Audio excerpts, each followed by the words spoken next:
Did you start? It's going now. Okay, this one. This is charade. I need the teacher. Sometimes they go, who's that on? Don't violate HIPAA. Okay, we're going to start with prone work. Right. So when you have the person in prone, a lot of the same things are dictated here. You want to make sure that they're comfortable, and if they need a pillow or a bolster or a face cradle or a neck roll or a pop towel or anything.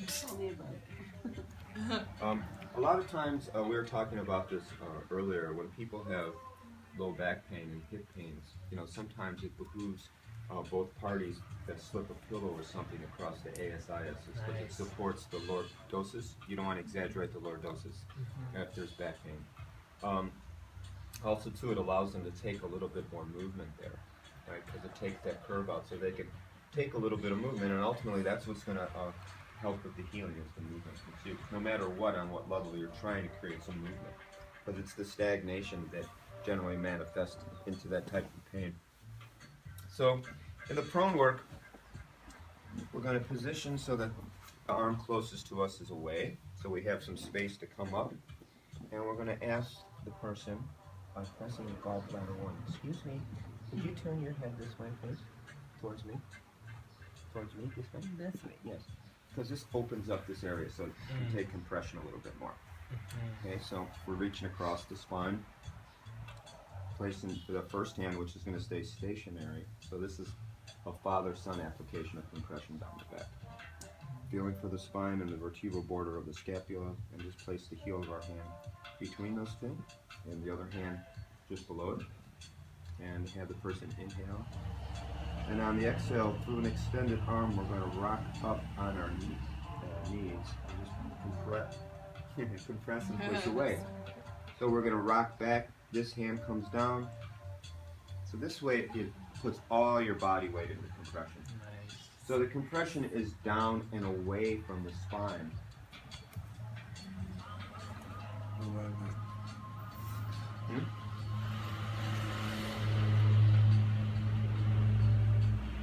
Compression on exhale. And take the compression down and include the sacrum. Again.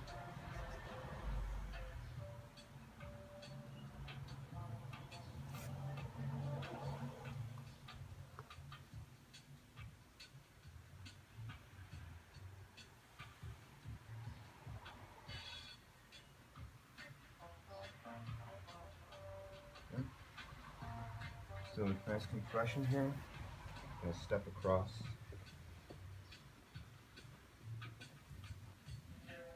Do some circular friction on the top here, because we're gonna start mobilizing the scapula. So we want to loosen the muscles that attach. Upper trapezius, levator. Compress onto the infraspinatus, into posterior deltoid. Those things affect the mobilization of the shoulder girdle. And then we're going to mobilize by taking the flat of our hand and placing it right underneath the head of the humerus. So flat fingers, so you're not digging into the front fibers of pec major. And take our tips of our fingers and place them right up against the vertebral border of the scapula. Because when we're looking at bladder meridian, this outer bladder channel runs right up against the vertebral border of the scapula. So this way we're opening those points up. So just lean back, mobilizing. From a weight shift, right? This arm is not bent. I'm not muscling, I'm just holding on and mobilizing. Pressure's okay? Don't shake the camera. So you go to the inferior angle, and then you can switch hands, and then you continue with mobilization, but also a twisting compression.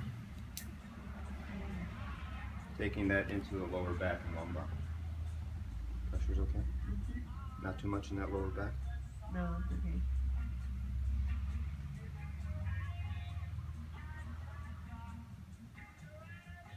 Take it onto the sacrum. Easy.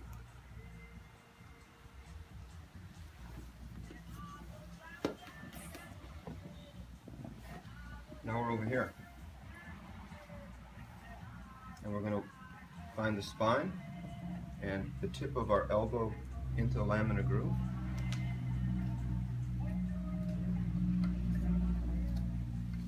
Work down the spine. So my angle is down but slightly towards the spine, because it loosens the erectors, but also when you angle towards the spine you get the deeper postural muscles, intertransverse serrate, rotatories, on and on and on. It helps really open up the connection to the spine. And also Chinese medicine, you're working with the inner bladder meridian, so you're affecting all the organs as you're doing this. Close proximity to the nerve bundles that service the organs through the central nervous system. Same.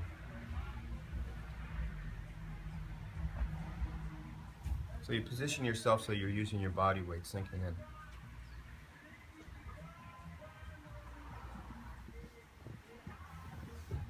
Working down.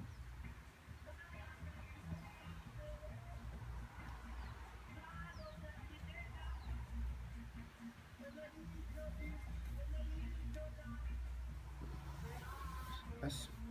And then you're going to work this outer bladder line, which is pretty akin to the lateral border of the most prominent of the erector, the longissimus.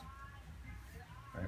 So in the lower back, between the 12th rib and the iliac crest, you sink in superficially, you get more of the lateral border of longissimus. If you sink down and allow yourself to sink in a little bit more medially, you get QL. This is all done by just leaning in with sustained pressure.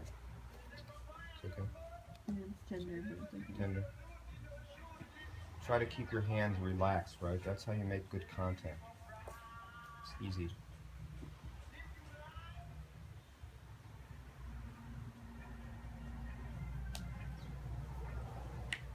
This type of approach here with the compressions and working the inner and outer bladder meridian really helps free up the energy, but also loosens the back, the physical back, quite well.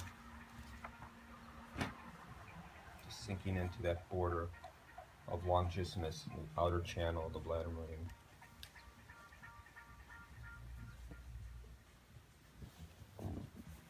And then we're going to go across and do the other side. Same. When does prone come in? If you turn, right after we do the head and neck. Okay. So then you just ask them to turn over. So that's because we've done supine and sideline.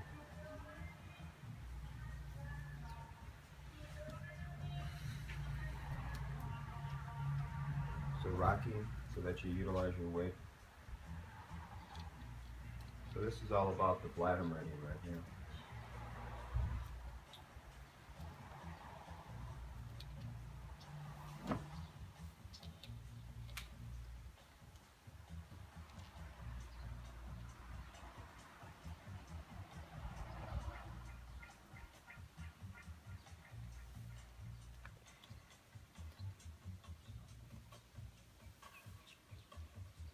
Compressing on the exhale. You come around, mobilize, do a little circular friction here first. You can do some sustained points by just leaning back, you know, pretty strong stimulation.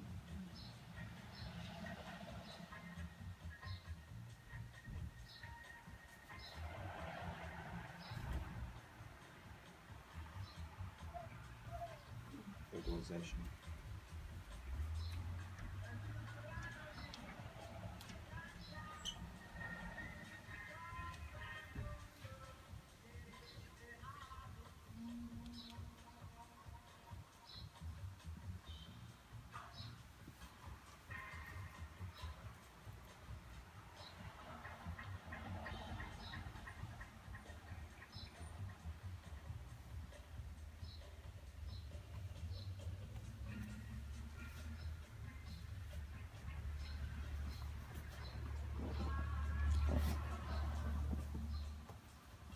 Finding the spine, and just lateral.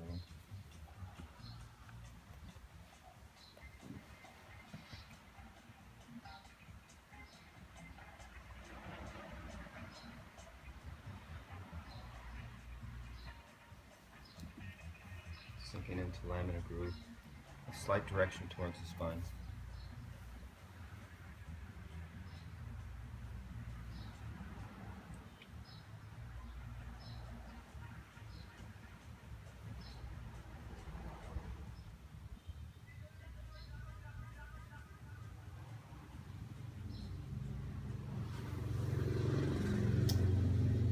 Going into this lateral border here.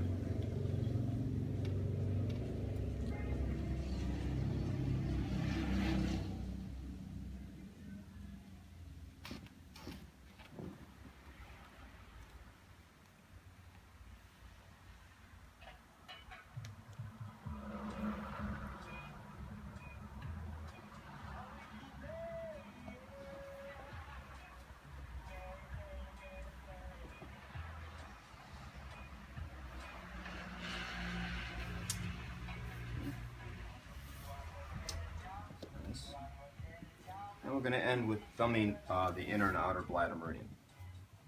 So we get in a straddle position so we can be over the work. And we're going to feel for the spinous process of the processes of C7 T1. And we're going to come out of thumb width and with our thumbs and just sink in. We're going to go all the way down just to reinforce movement through the inner bladder meridian.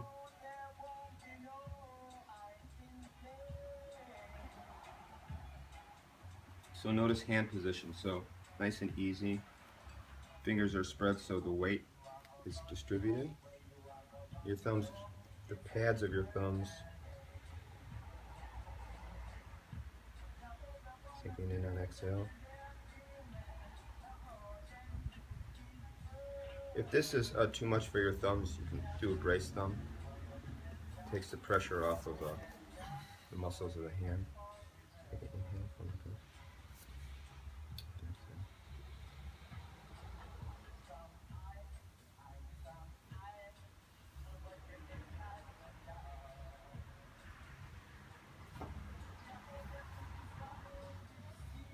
And in on the exhale.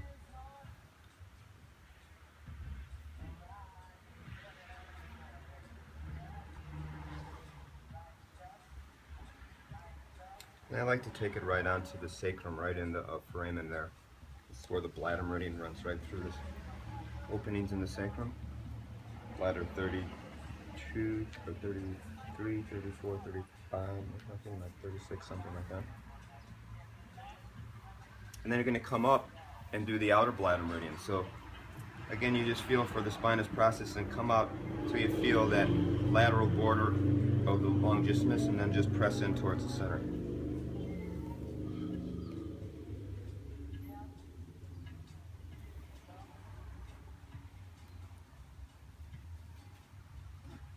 Nice and easy.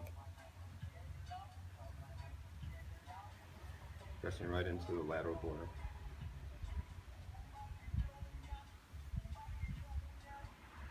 So I'm just going in as much as she allows me to, not pushing really hard.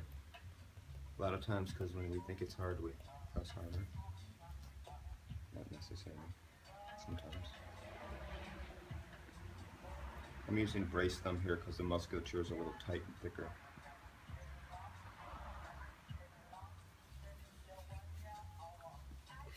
Okay. Great.